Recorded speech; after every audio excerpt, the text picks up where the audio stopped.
Nikki, thanks for joining us. Thanks for having me. You're launching the Women's Super League, the Women's Championship into a new era. What does this new era look like?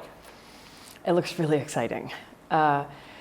We say our mission for the new company is to build the most distinct, competitive, and entertaining women's football club competition in the world for the fans and the players of today and tomorrow. So those three words are really exciting. Distinct, this is a unique product, and what makes it distinctive. Competitive, we all love watching sport. That's why we do it.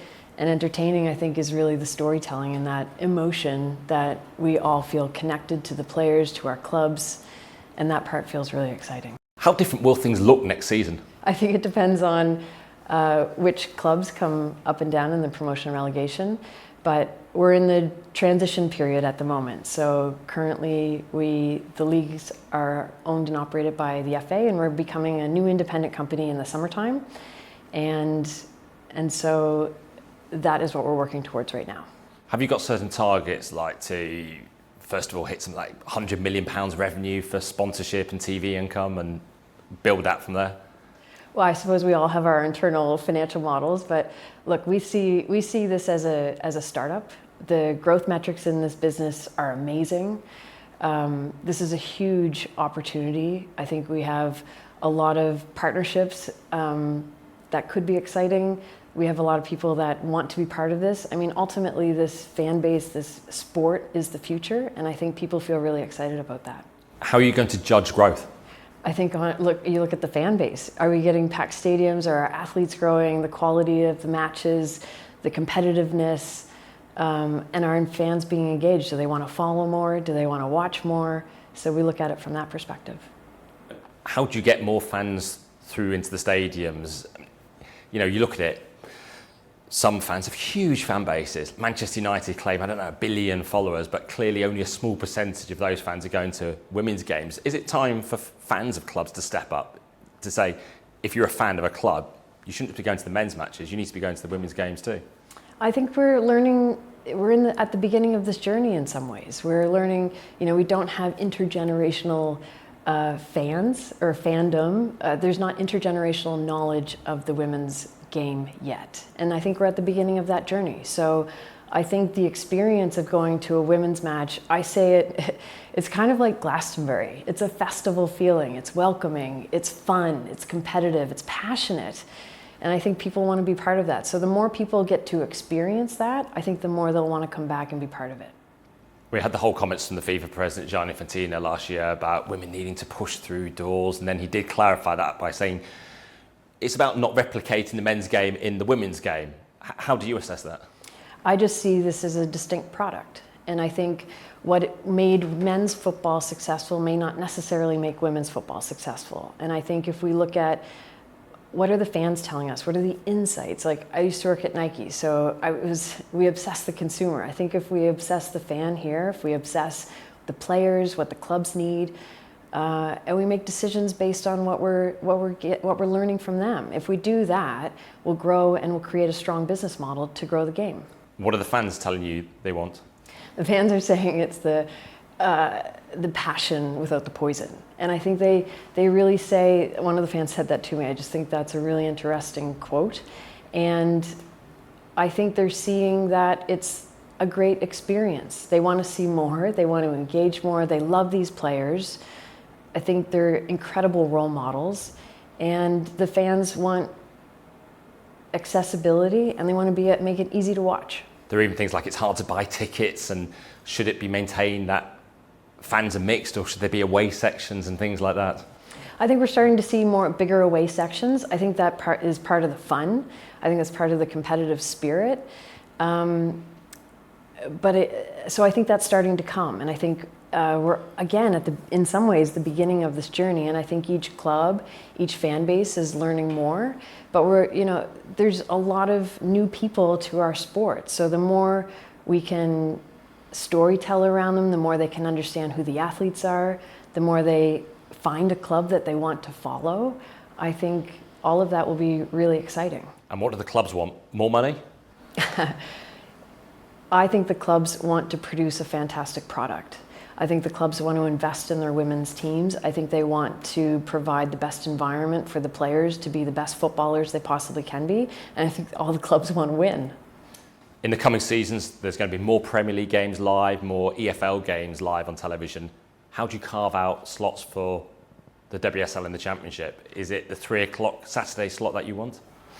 I think we're looking at what's possible in this marketplace. And I think we're having really good conversations with all the broadcasters. Obviously, Sky is one of our partners at the moment. It has been an amazing partner over the past few years, as has BBC.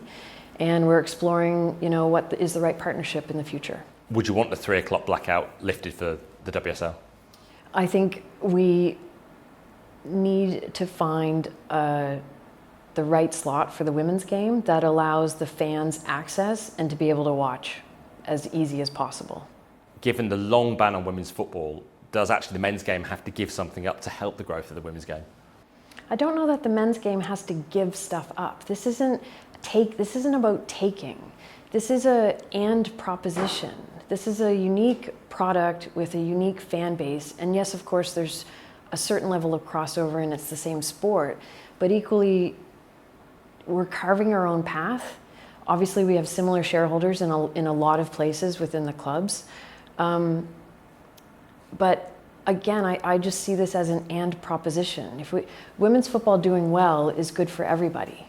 One of the issues that always strikes me is the name of competitions.